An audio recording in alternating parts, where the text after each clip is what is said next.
E fala galera, tudo bem com vocês? No vídeo de hoje vamos conversar sobre as principais fontes de energia e sobre as principais características de cada fonte de energia. Mas antes de dar início a esse nosso vídeo, não se esqueça de deixar o seu like, de se inscrever no nosso canal e, claro, de mandar sua dúvida aqui na seção dos comentários ou no direct do Instagram, tá legal? Então, bora pro vídeo. Então, as fontes de energia, elas movimentam grande parte do trabalho realizado pelas sociedades urbano-industriais e também viabilizam as atividades comerciais e de serviços. No Brasil, o setor industrial e também o setor de transportes são os que mais consomem energia.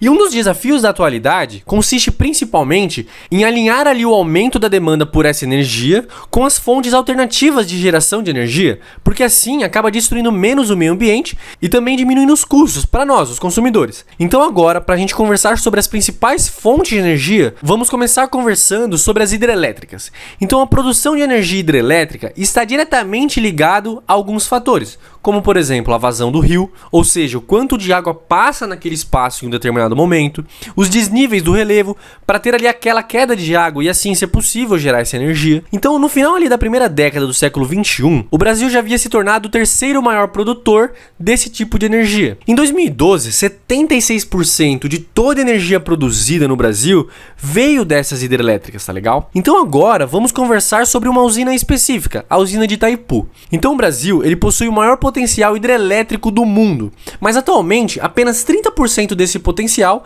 é de fato aproveitado, tá legal? Em 1973, o Brasil e o Paraguai, eles assinaram o Tratado de Itaipu sobre o aproveitamento do potencial hidráulico do Rio Paraná, que é dividido entre esses dois países. No ano seguinte, em 1974, os dois países iniciaram a construção da Itaipu Binacional, que foi inaugurada em 1982. Um fato que é interessante é que o Paraguai, ele aproveita menos de 10% da energia produzida por Itaipu, sendo que todo o restante é vendido para o Brasil.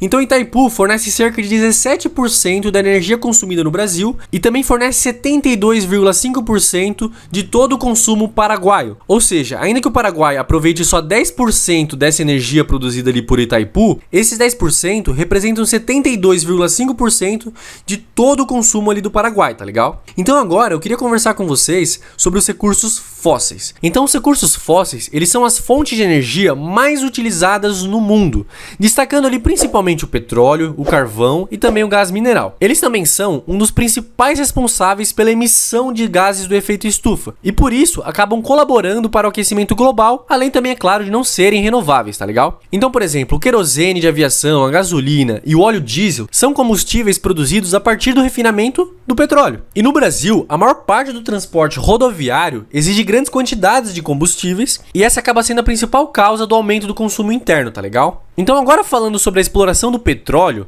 essa exploração ela pode ser feita tanto em terra, conhecida como onshore, ou no mar, conhecida como offshore. No Brasil, as maiores reservas estão no mar, na área ali da plataforma continental, que é atualmente conhecida como Bacia de Campos, onde se realiza a maior exploração nacional do petróleo, tá legal? Em 2008 foi anunciado a descoberta de grandes reservas de petróleo no pré-sal, uma camada ali ainda mais profunda no mar, tá legal? Em 2012, o Brasil já se encontrava na 13ª posição no ranking mundial entre os maiores produtores de petróleo. Então agora, saindo do petróleo, vamos conversar um pouco sobre o gás natural, tá legal? Então a demanda pelo gás, ela tem crescido consideravelmente no Brasil. Em 2012, o gás natural, ele já representava 11% da produção interna de energia no Brasil. Um fato que é interessante é que além dele ser menos agressivo ao meio ambiente quando comparado ali com o petróleo, o gás natural, ele também é bastante versátil, ou seja, ele dá para ser utilizado em vários locais, como por exemplo, residências, indústrias, transportes, e o seu principal componente é o gás metano, que pode ser ali encontrado nas reservas petrolíferas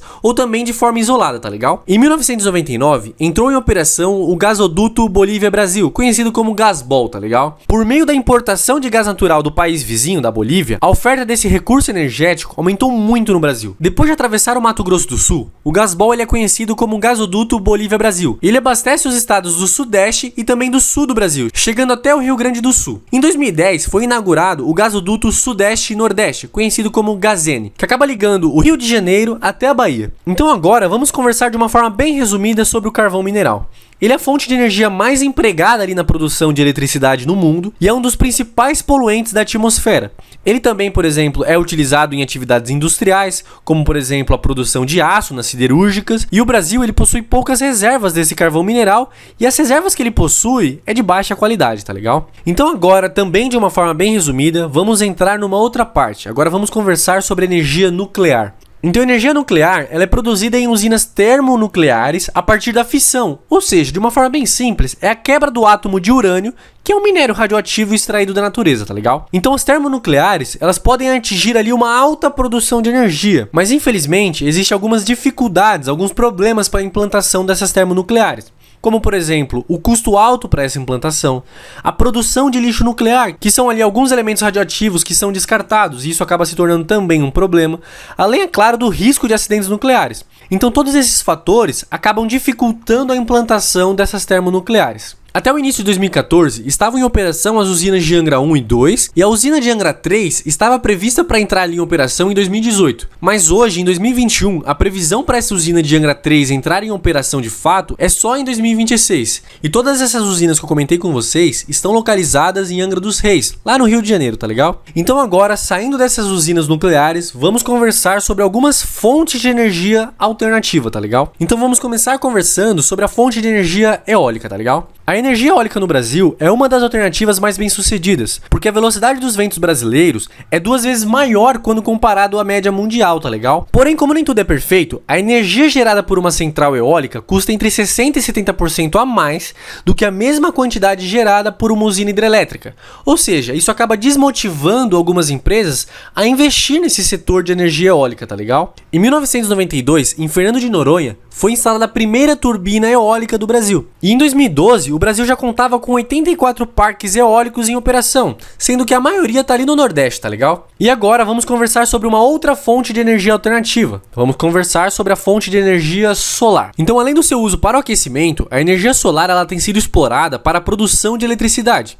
E o Brasil, como todo mundo já sabe, apresenta condições muito boas para a captação dessa radiação solar. E o Nordeste é a região mais beneficiada nesse aspecto. E um fato que é interessante sobre a energia solar é que ela é uma das alternativas para levar ali a eletricidade a milhões de lares brasileiros que estão em algumas áreas mais isoladas, onde a rede de distribuição de energia acaba não chegando por uma certa incompetência do Estado ou por qualquer outro motivo. Então a energia solar acaba sendo uma das alternativas para conseguir suprir essa necessidade de energia, tá legal? Então agora, de forma bem resumida, vamos conversar sobre as energias das marés. Então a energia obtida da movimentação das águas do mar e das marés ainda é pouco competitiva pelo fato de ser muito caro quando comparado às outras, tá legal? Então agora, para finalmente finalizar a nossa aula, vamos falar sobre a energia de biomassa. Ela é uma das principais alternativas aos combustíveis fósseis para a produção de energia elétrica e também de combustíveis, os biocombustíveis, tá legal? Mas apesar de ser renovável, o uso excessivo de biomassa florestal, a fim ali de obter a madeira e o carvão, também pode acabar promovendo ainda mais o desmatamento e comprometendo toda a biodiversidade do planeta. Então no vídeo de hoje foi isso, eu espero que vocês tenham gostado, não se esqueçam de se inscrever no nosso canal, deixar o seu like e a sua sugestão para um próximo vídeo, tá legal?